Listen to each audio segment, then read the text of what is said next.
Stop playing with toy balls. We don't live on this. Guys, I did an interview with the Dome Life podcast, and we went very deep on Flat Earth, the Black Swan, the fundamental mental illness of those who desperately, like religious fanatics, cling to this little toy. This is a snippet from the full thing, but if you want to watch the entire interview, when this is done, just click the link in the description. It'll take you right to it.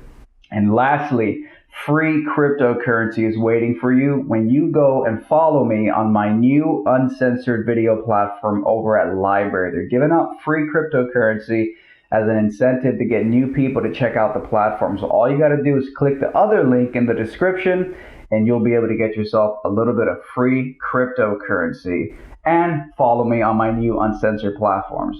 Talk to you soon.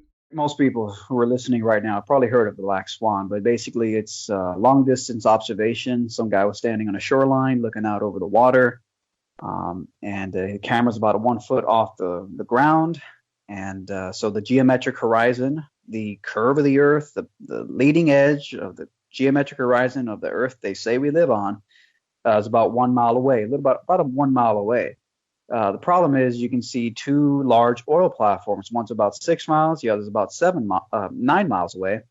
And then the even more unsettling part for the globs is that beyond the two oil platforms, there's a horizon line.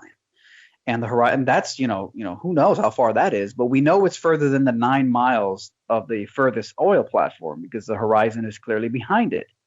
So it's sort of a question of, well, if the physical leading edge curve of the globe geometric model is only a mile away, but there's a second horizon visible over 9 miles away, then where are they getting this second horizon from? And I think it was Bob the science guy, Bob the pseudoscience guy the other day, did a video addressing the Black Swan, and he said that you'll never be able to see the geometric horizon from inside of Earth, from on top of Earth. He says you'll never be able to see the geometric horizon because technically light is always refracting. Even like a tree, like 20 feet away from you, like the light between you and the tree is technically refracting a little bit. So you're not actually seeing the actual tree. But my point is, if we can never see the geometric horizon on Earth, number one, you're arguing for an apparent horizon. But number two,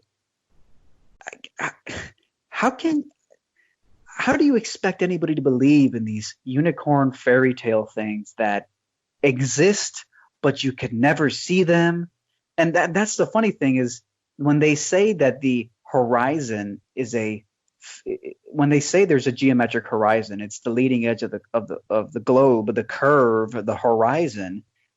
Physical blocking. It's a physical block. Yes, it's a physical thing, and it's physically blocking. So you think if it's physical, you'd think it'd be a place you can go. So if they're like, oh, from 3 miles away, there's too much refraction between you and the horizon, so technically you can't see the actual geometric horizon. And I'd be like, well, then why don't you just go close to the geometric horizon, get close to it, so there's less distance, less refraction between you and it, and you can get a more accurate visual understanding of what it is. But that's the funny thing about horizons. The closer you try to get to the horizon, the further away it moves. So, and again, this goes back to what I was saying earlier, that the horizon is, in a sense, even their geometric horizon is, in a sense, dependent on the observer, which, again, that's actually alluding to the flat earther argument, because if it's dependent on the observer, then that's kind of alluding to that the horizon is apparent, not a physical geometric place. Because if it was a physical geometric place, wouldn't I be able to go to it? Wouldn't I be able, if it's physical and it's geometric, wouldn't I be able to go to it, get close to it, put it under a microscope, analyze it, if it's a physical place, right? But it's not. It's not a physical place. Number one, by their own admission, they now say it's apparent. But number two, it's not a physical place because even within the confines of the globe model, the location of the horizon is dependent on the observer. And again, the closer you would even try to get to the horizon, the further away it moves. Just that in itself it's an apparent horizon. it keeps moving. It's not physical. It does not have a postcode. You can't go and put a post there and say, "Yep, this is where it is." Exactly. And so, if you want to watch the entire interview, when this is done, just click the link in the description. It'll take you right to it.